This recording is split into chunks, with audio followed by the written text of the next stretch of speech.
बिस्मिल्लाहिर्रहमानिर्रहीम इय्याका नअबुदु व इय्याका नस्तईन। मेरे पाकिस्तानियों, जब तक ये पैगाम आप तक पहुँचेगा मुझे ये अरेस्ट कर चुके होंगे और मैं जेल में होऊंगा। तो मेरी आपसे सिर्फ एक ही रिक्वेस्ट है, अपील है कि आपने घरों में चुप करके नहीं बैठना। मैं ये जो जद्दोजहद कर रहा हूँ ये अपनी ज़ात के लिए नहीं कर रहा, ये अपनी कौम के लिए कर रहा हूँ, आपके लिए कर रहा हूँ, आपके बच्चों के मुस्तकबिल के लिए कर रहा हूँ। अगर आप अपने हकूक़ के लिए नहीं खड़े होंगे आप ग़ुलामों की ज़िंदगी गुजारेंगे, और ग़ुलामों की कोई ज़िंदगी नहीं होती।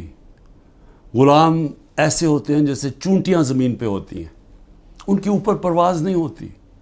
और ये बड़ी ख्वाब का नाम था पाकिस्तान, नारा था ला इलाहा इल्लल्लाह। पाकिस्तान का मतलब क्या कि हम कोई इंसान के सामने नहीं झुकते। ला इलाहा इल्लल्लाह इंसान की ग़ुलामी से हमें आज़ाद करता है।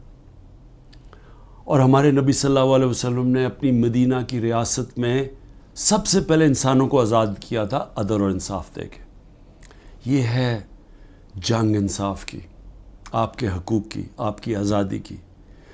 और कभी भी याद रखें, कोई आज़ादी प्लेट में रख के नहीं देता। जिस तरह मैं कहता हूँ जंजीरें गिरती नहीं हैं, तोड़नी पड़ती हैं। पुरअमन एहतजाज आपने करते रहना है जब तक कि आपको आपका हक नहीं मिलता। और वो सबसे बड़ा फंडामेंटल राइट है वोट के ज़रिए अपनी हुकूमत मुंतखब करना, ना तो किसी और कोई कब्ज़ा ग्रुप इस मुल्क के ऊपर कब्ज़ा करके बैठ जाए जो आज कब्ज़ा करके बैठा हुआ है। शुक्रिया।